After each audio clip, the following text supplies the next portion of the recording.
खुर्रम साहब, इसी सवाल का आपसे भी जवाब चाहता हूँ। नवाज शरीफ साहब अगर वापस आते हैं तो उनके ऊपर भी कोई बहुत तगड़ा केस नहीं था, बल्कि बहुत ही फ्लिमजी ग्राउंड के ऊपर बनाया गया केस है जिसके ऊपर उनको दोबारा जेल में जाना है। तो आप समझते हैं कि तरीकाकार सही है? नहीं, हमें तो ये नजर आया है कि नवाज शरीफ को जेल भेजने की जल्दी थी, इमरान खान को जेल से निकालने की जल्दी है। और आपने प्रोग्राम के आगाज में ये बात की, राजा साहब ने भी कहा कि जी ये 1949 से मामला चल रहा है कि सियासतदानों के ऊपर केस होते हैं। लेकिन 1949 से लेकर 2023 9 मई तक किसी सियासतदान ने रियासत के ऊपर हमला नहीं किया जिस तरह इमरान खान और उनकी पार्टी ने 9 मई को किया।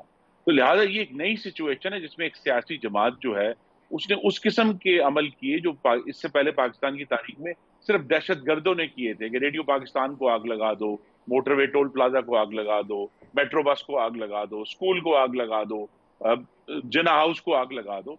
तो लिहाजा ये एक नई सिचुएशन है कि 9 मई को अगर आप सिर्फ उस नजर से देखेंगे कि जी वो एक सियासी एहतजाज था, वो एहतजाज नहीं था, वो एक हमला था। और वो इससे पहले यानी कई नस्लें गुजरी हैं सियासतदानों की जिन्होंने रियासती जबर को बर्दाश्त किया है, लेकिन किसी ने पाकिस्तान की इमलाक पर और रियासत के ऊपर उस तरह का हमला नहीं किया जिस तरह इमरान खान ने किया। तो लिहाजा उसके लिए उनको जरूर कानून का सामना करना पड़ेगा।